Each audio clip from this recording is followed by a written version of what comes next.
Pronto. Um, dois, três, valendo! Oh, vem cá, senta aqui comigo. Fique pertinho também. Ah, nossa, é você que... Então, você correu justo nessa hora, né? Tudo bem. Então vamos lá. Hoje nós vamos falar a série final, capítulos finais, série de Davi, que fala nos capítulos finais 40, 40 e 42, a omissão, as recomendações e o descanso. E como tema dessas três lições, como terminar bem a jornada. Então, ao longo da vida de Davi, nós vimos o quê? O pastor de ovelhas, o homem segundo o coração de Deus, o guerreiro que derrotou Golias, o fugitivo perseguido por Saul, o rei de Israel, o adorador, o homem que caiu, o homem que se arrependeu. Agora a gente chega aos últimos capítulos, e a Bíblia dedica um espaço aos momentos finais de Davi, porque Deus deseja nos ensinar algumas coisas importantes. Então, vamos lá. Não basta começar bem, não basta viver grandes experiências. Nós precisamos do quê? Terminar bem. Muitos começam com entusiasmos, mas poucos terminam com fidelidade. Então, começa a guardar isso aí. Os capítulos finais da vida de Davi nos apresentam três lições profundas. Primeira, o perigo da omissão, o valor das recomendações finais e a realidade do descanso eterno. O capítulo 40 fala da omissão. O texto base é 1 Reis 1, de 1 a 6. E eu vou ler aqui porque eu coloquei aqui. Quando o rei Davi já estava bem velho, cobriam-no de cobertores, mas ele não se aquecia. Por isso, os seus servos lhe propuseram: vamos procurar uma jovem virgem que sirva ao rei, nosso senhor, e cuide dele.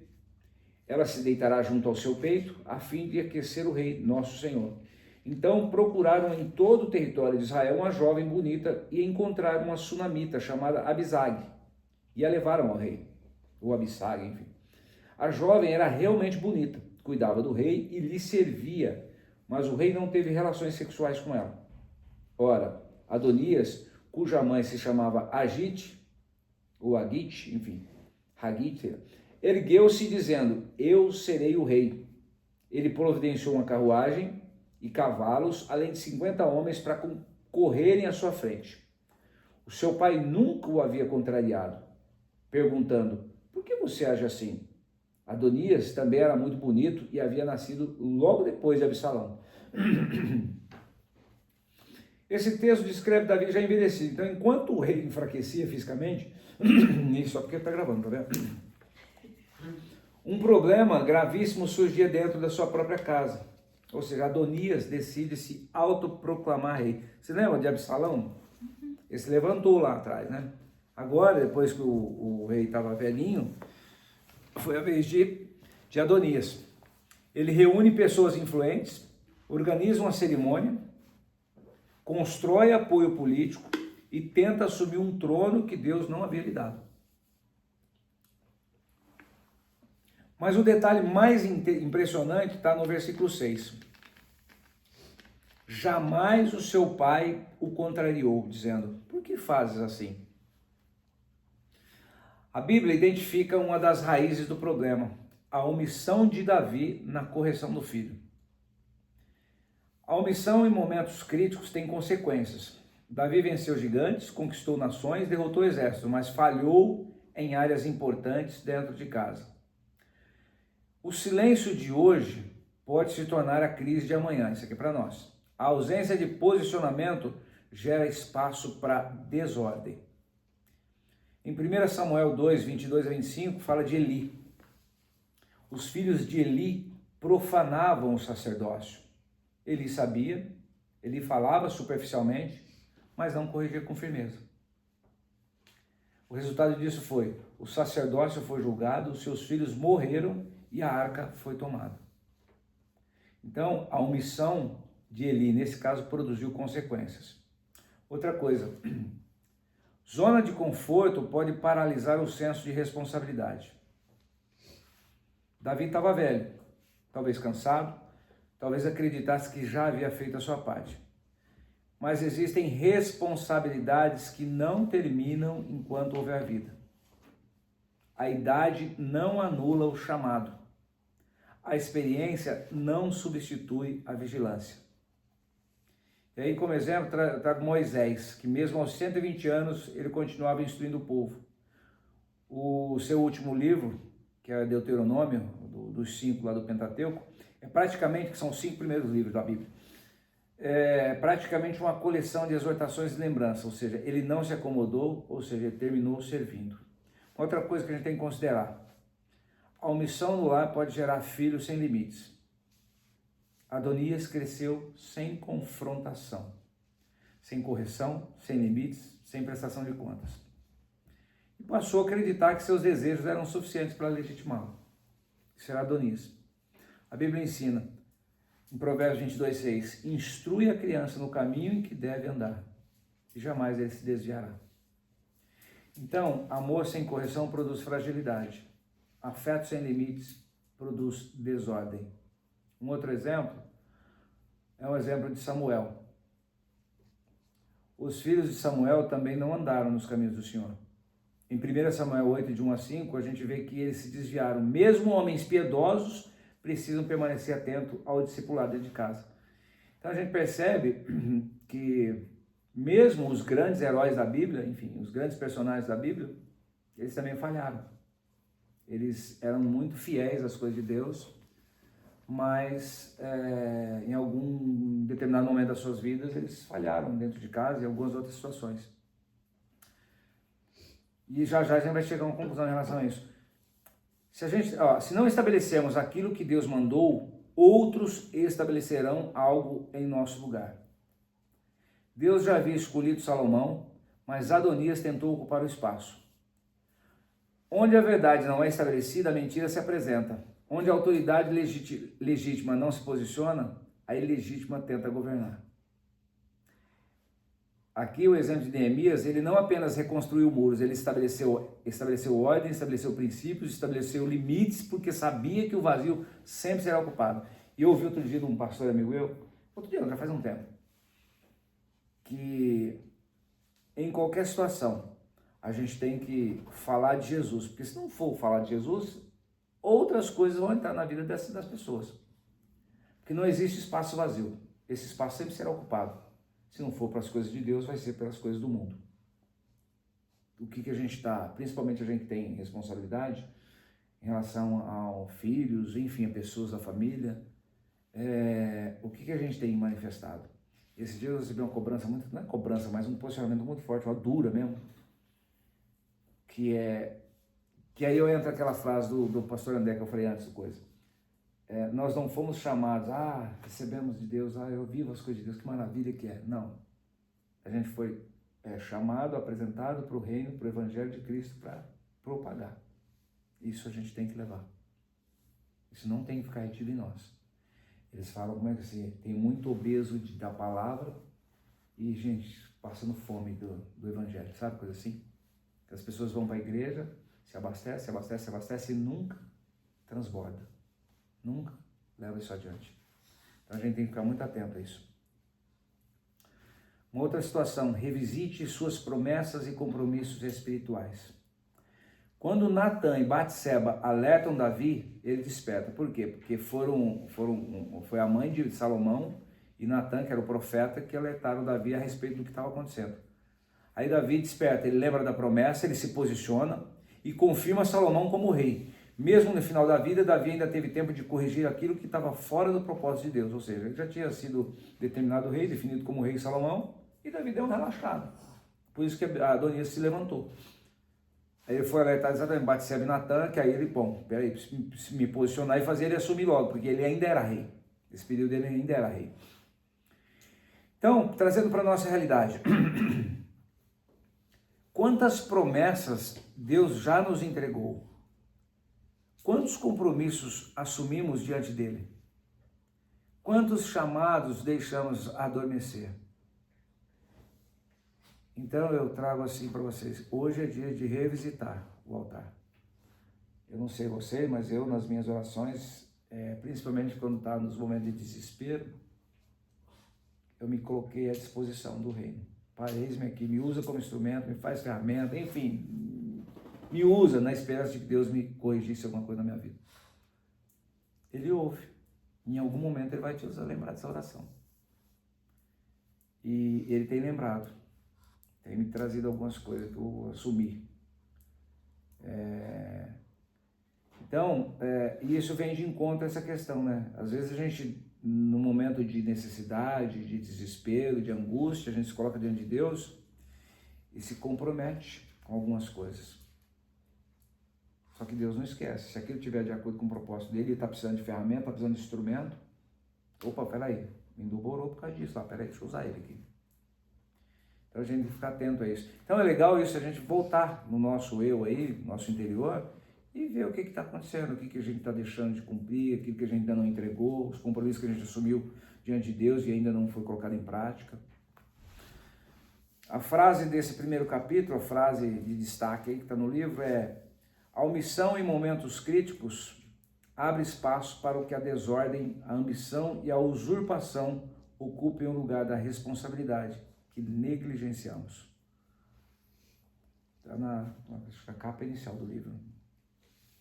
Então, isso aqui basicamente fala desse primeiro capítulo aqui, o 40, que é a questão da omissão. O segundo livro fala das recomendações. Está em 1 Reis, capítulo 2, versos de 1 a 4. 1 Reis, capítulo 2, esse aqui eu não copiei, não colei aqui. Deixa eu ler para vocês aqui, 1 Reis, capítulo 2, versos de 1 a 4. Fala assim na minha versão, NAA. As últimas ordens de Davi a Salomão.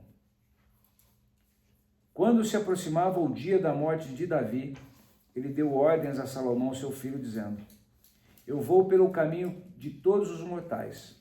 Portanto, tenha coragem e seja homem. Guarde os preceitos do Senhor, seu Deus, andando nos seus caminhos, guardando os seus estatutos, os seus mandamentos, os seus juízos e os seus testemunhos, como está escrito na lei de Moisés. Assim você será bem-sucedido em tudo que fizer e por onde quer que você for.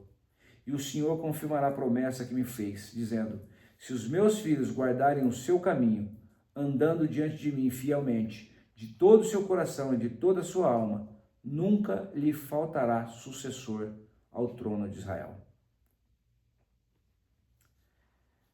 Davi sabe que está partindo e as suas últimas palavras não falam de riqueza, elas não falam de batalhas, elas não falam de conquistas, mas falam de caráter. Tenha coragem, no livro tem esse a seguir, o 42, tá? Tenha coragem, é o primeiro tópico. E o destaque é: esforça-te.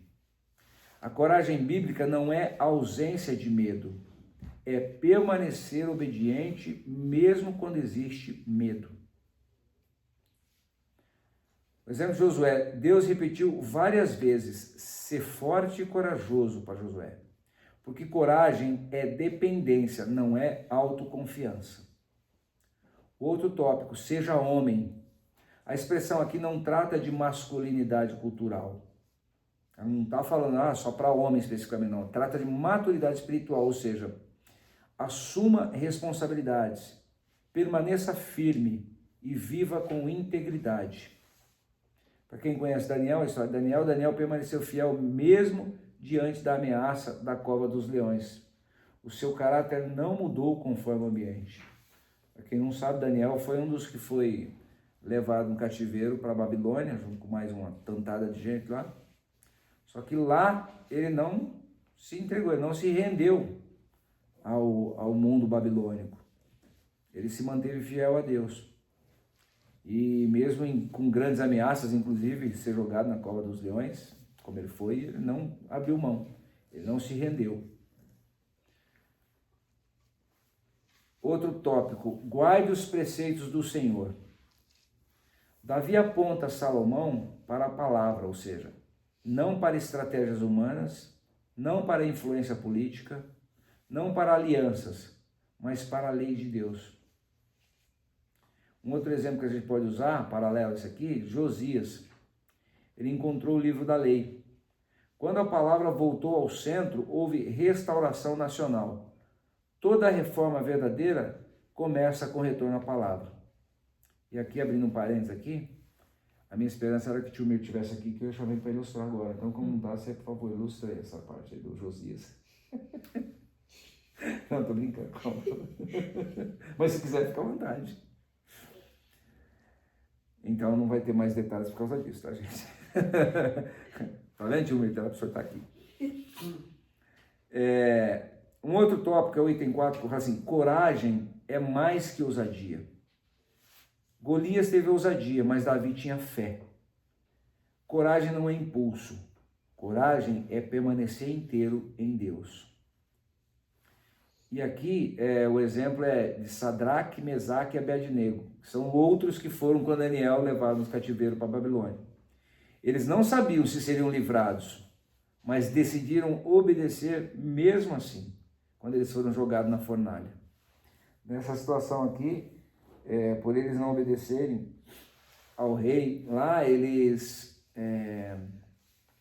contrariaram, o rei ficou tão furioso, falou, não, vou jogar na fornalha, e mandaram aquecer essa fornalha não sei quantas vezes mais, assim, que as pessoas chegavam próximo, na porta da fornalha já, ou próximo, nem tanto na porta, eles morriam, é muito calor, tanto que as pessoas que jogaram eles na fornalha foram mortas, exatamente pela intensidade do calor que estava dentro. E aqui fala, quer dizer, eles não sabem se Deus ia livrá-los, mas eles decidiram obedecer mesmo assim. E aí no final o rei viu eles dançando lá e falou, botaram 3 lá, mas tem 4 lá, como é que é esse negócio? Aí ficou abismado com aquela situação, foi onde ele mandou tirar, enfim. E a partir dali ele passou a crer no Deus deles, né? Outra coisa. O quarto homem era Jesus, né? Exatamente, a quarta pessoa era Jesus com eles, não? E eles não saíram, aí que detalhe, o tio me falou outro dia isso aqui, eles não saíram nem com cheiro de queimado, chamuscado, nada. E quem jogou eles na fornalha morreram, pra você ter ideia do calor. Então, percebe a ação de Deus nessa situação? Uma outra situação, honra, integridade e verdade são indispensáveis. Aqui o legado de Davi não estava apenas nas conquistas, mas na sua disposição constante de voltar para Deus quando errava. Isso aqui é sério. Porque às vezes, eu não sei vocês, mas eu já tive momentos de cometer, de pecar, cair em pecado, enfim, cair, e ter a tristeza ou vergonha de voltar diante de Deus, para se arrepender, sabe, pai, eu pequei. E isso é armadilha. Isso é armadilha. É esse inimigo que lança isso no teu coração para que você não volte, para que você não se arrependa. Mesmo que se arrependa, mas que você tenha receio de voltar diante de Deus.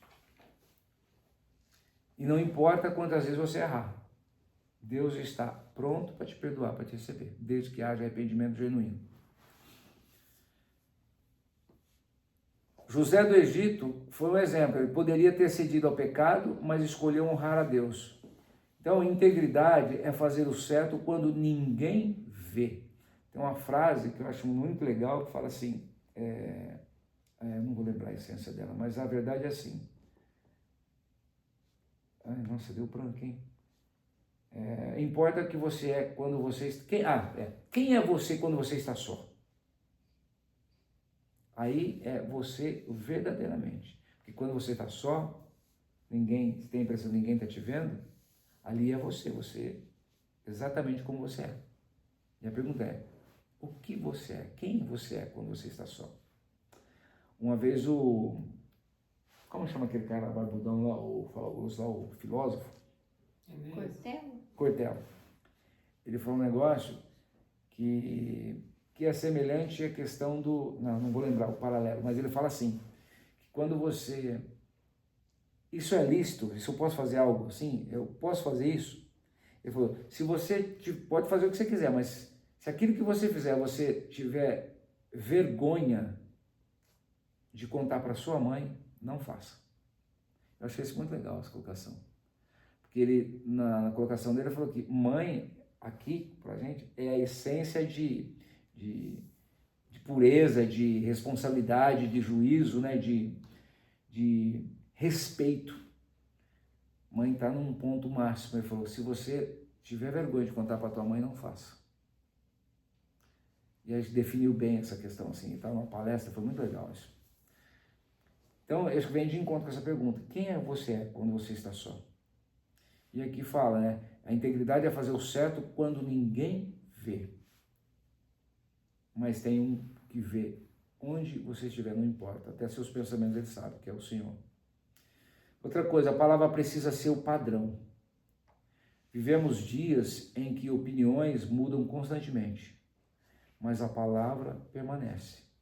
1 Pedro 1,25 fala, a erva murcha, a flor cai, mas a palavra do Senhor permanece para sempre. E Jesus sempre declarava, passará o céu e a terra, porém as minhas palavras não passarão. Ou seja, o padrão continua sendo o mesmo, não importa o que aconteça ao seu redor. O padrão tem que ser a palavra de Deus. Outra coisa que a gente tem que estar atento, as promessas são condicionais à obediência. Davi diz, se teus filhos guardarem o teu caminho, ou seja, há uma condição. Deus é fiel, o povo bota no carro, né? Deus é fiel, Deus é fiel. Tem que botar a pergunta, e eu sou? Ele fala assim, Deus é fiel, mas existe fidelidade. Ele é fiel, e você é fiel? Eu já falei uma vez para vocês aqui, o Subirá, ele fala toda vez que ele começa, né? E aí, gente, tudo bem? Quem está feliz com Jesus aí? Todo mundo, E Jesus está feliz com você? Todo mundo, baixa a mão, assim, gera tudo. Ou seja, são perguntas que a gente pode fazer para nós mesmos e refletir sobre isso. Deus é fiel, mas existe fidelidade. Aí um outro exemplo, Israel experimentou bênçãos quando obedecia e colheu disciplina quando afastava. Isso a gente vê um monte aí. Em Isaías, Jeremias fala muito disso. Das quedas e vitórias de Israel. Então a fidelidade de Deus, ela nunca falha, mas a obediência continua sendo necessária. Outra coisa, o maior legado são os valores vividos. Davi deixa mais que um reino, ele deixa princípios. Herança financeira pode acabar, valores atravessam gerações. O que Salomão recebeu de mais precioso não foi o trono, foi a instrução. Então a gente tem que considerar isso aqui. E a frase síntese desse capítulo, está lá também no final, fala assim, o maior legado que deixamos na coragem de viver com integridade, na fidelidade, falei errado. O maior legado que deixamos está na coragem de viver com integridade e na fidelidade à palavra de Deus. O capítulo 42 fala sobre o descanso. Fala 1 Reis, capítulo 2, verso 10. Fala assim, Davi morreu e foi sepultado na cidade de Davi. Aí uma outra versão fala assim, então Davi descansou com seus pais. A Bíblia não diz apenas que morreu, diz que descansou. A morte não é o fim para quem vive com Deus. A perspectiva bíblica é diferente. Para os salvos, a morte não representa destruição. Representa encontro, representa descanso. Estevão viu a glória de Deus antes de partir. Quem não lembra de Estevão? Estevão foi apedrejado, morreu apedrejado. Teve vários, mas esse foi o destaque, foi citado. Seu olhar estava além desta vida. Durante o momento de apedrejamento, ele olhou para cima e falou, pai, eles não sabem o que fazem. Ele viu a glória de Deus, ele viu os céus abertos. E Jesus nos diz, né? Eu sou a ressurreição e a vida. A esperança cristã, ela não termina no túmulo. Outro ponto. Foi sepultado na cidade de Davi. O corpo foi sepultado, mas o nome permaneceu. Séculos depois, ainda falam dele. Por quê? Porque viveu para algo maior que si mesmo. Um exemplo é esse aqui, gente. Quanto tempo a gente está vendo esse livro, estudando esse livro? E vão falar muitas gerações. Outro ponto, melhor é o bom nome. Eclesiastes 7:1 diz, melhor é a boa fama do que o melhor perfume. Perfumes desaparecem, fama humana passa, mas um bom nome permanece. Um outro exemplo é de Jó. Jó atravessou o sofrimento extremo, mas preservou a sua integridade. E é outro exemplo, seu nome continua sendo referência até hoje. Quando se fala de sofrimento, paciência, lembra de quem? Lembra de Jó. Então, alguns personagens são eternos, né? Outro ponto, melhor é ir à casa onde há luto, melhor é ir à casa onde há luto do que onde há festas.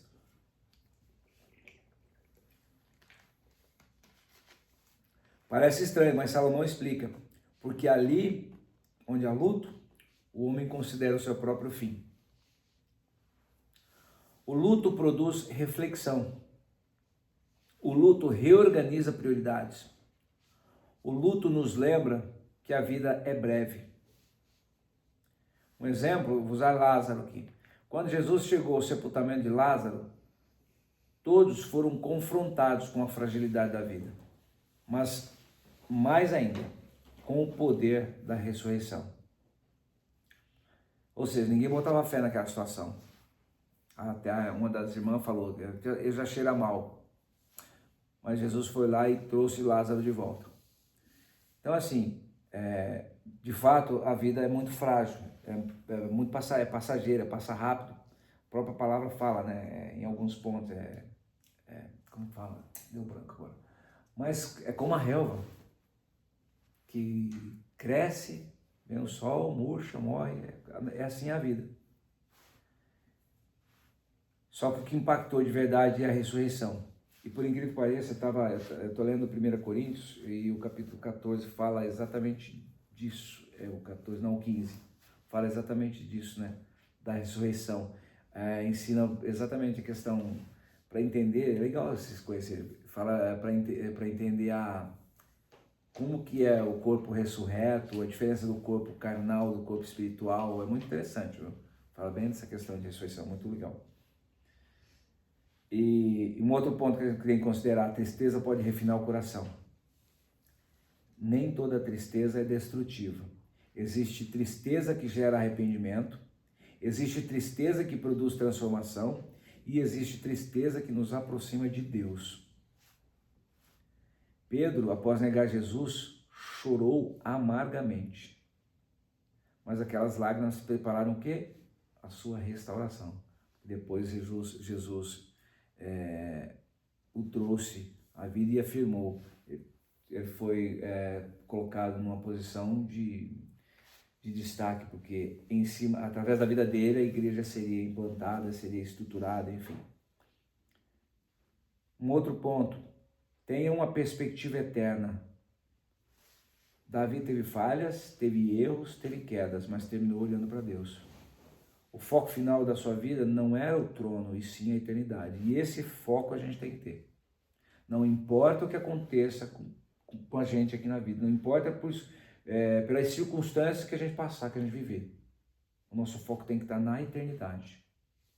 Se a gente tiver esse foco, esse olhar atento de que é lá que nós vamos passar toda a nossa eternidade. É lá que nós vamos viver. E lá não vai ter doença, não vai ter choro, não vai ter ranger de dente, não vai ter nada disso. É nisso que a gente tem que focar. Então não importa as batalhas que você enfrenta nos seus dias, é lá que a gente tem que mirar. É que eu não vou lembrar agora, mas fala... tem uma oração que faz de manhã, que é um verso que fala assim: agora vejam, eu criarei novos céus e nova terra, e coisas passadas não serão lembradas, jamais virão à mente. Alegrem-se, porém, regozijem-se para sempre no que vou criar, porque vou criar Jerusalém para regozijo e seu povo para alegria. Por Jerusalém me regozijarei, e em meu povo terei prazer. Nunca mais haverão nela voz de pranto e choro de tristeza. nunca mais haverá nela uma criança que viva poucos dias e um idoso que não complete os seus dias. Eu errei a frase final. Mas é isso que Deus tem para nós. É essa eternidade. Então, é nisso que a gente tem que mirar. Então, o foco final da vida de Davi não era o trono, era a eternidade.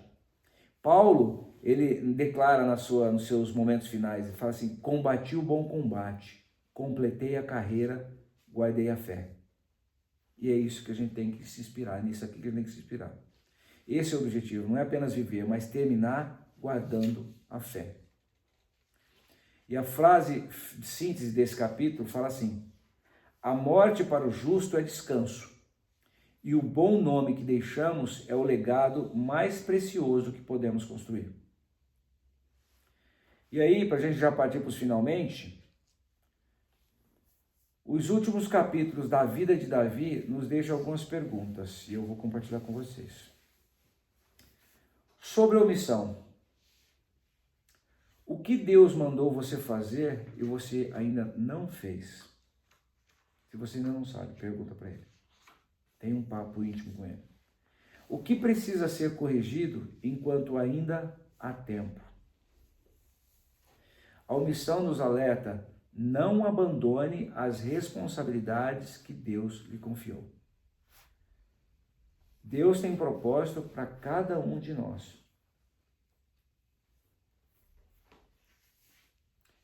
Ele tem responsabilidades para cada um de nós. Se você ainda não sabe, bom, as responsabilidades básicas são nós homens, ser pai, construir uma família, enfim, é ser o sacerdote, ser o provedor, ser o cabeça, enfim. A mulher é ser a mulher sábia, edificadora, enfim, são os papéis fundamentais. Mas ele quer mais que isso. É compartilhar do evangelho, é falar do amor de Cristo, é amar o próximo como a ti mesmo, é amar a Deus sobre todas as coisas e ao próximo como a ti mesmo. Jesus quer isso, Deus quer isso de nós. Ele nos chamou para espalharmos do seu amor. Então, só que para cada um de nós ele tem uma finalidade. Às vezes ele tem um dom de uma determinada situação, o Silas tem para tocar violão, para falar para os jovens, a Elaine para falar lá no plantão dela, enfim, com os pacientes dela, enfim, cada um tem o seu. Então, no fundo, você vai perceber, você vai sentir que o Espírito Santo vai falar. O que Deus mandou você fazer, você ainda não fez. O que precisa ser corrigido enquanto ainda há tempo? Não abandone as responsabilidades que Deus lhe confiou. Sobre as recomendações, que é o capítulo 41. Quais valores você está transmitindo? A sua vida hoje, ela aponta para a palavra de Deus? O que você tem vivido no seu dia a dia? Aí volta aquela pergunta, o que você é quando você está só? E quando não está só, o que você tem compartilhado? O que as pessoas enxergam em você?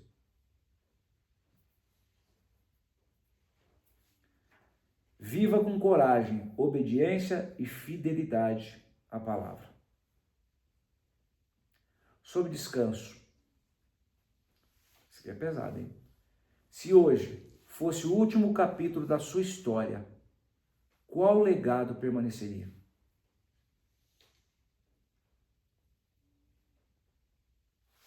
Qual nome seria lembrado? Qual testemunho ficaria?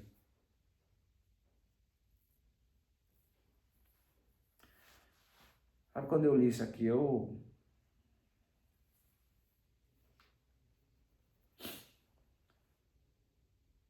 esse aqui incomodou.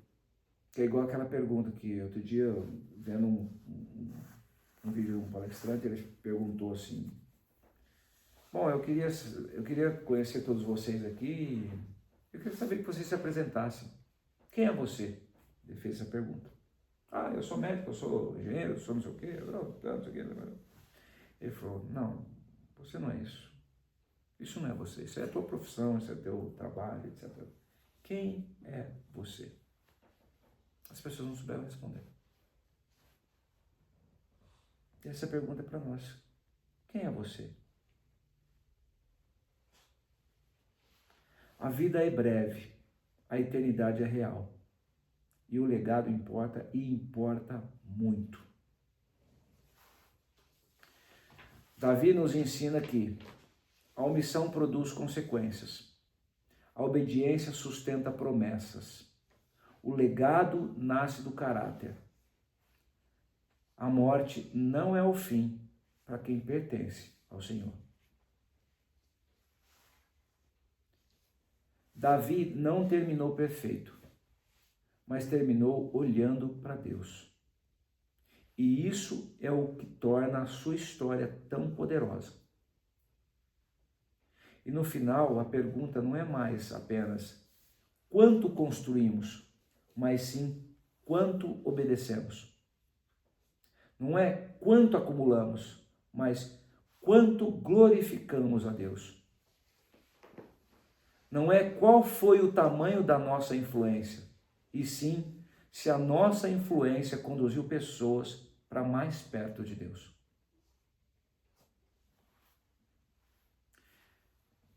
Então, que isso fica para a reflexão e que possamos evitar a omissão, transmitir os valores do reino e viver com os olhos fixos na eternidade.